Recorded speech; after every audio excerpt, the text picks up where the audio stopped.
తిరుపతిలోని శ్రీ గోవిందరాజస్వామి వారి బ్రహ్మోత్సవాల్లో 6వ రోజైన మంగళవారం గోవిందరాజస్వామి వారు హనుమత్ వాహనంపై భక్తులకు దర్శనమిచ్చారు.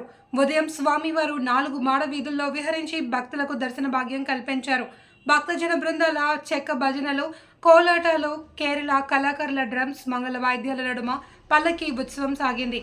భక్తులు హారతులు సమర్పించి స్వామివారిని దర్శించుకున్నారు.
శ్రీ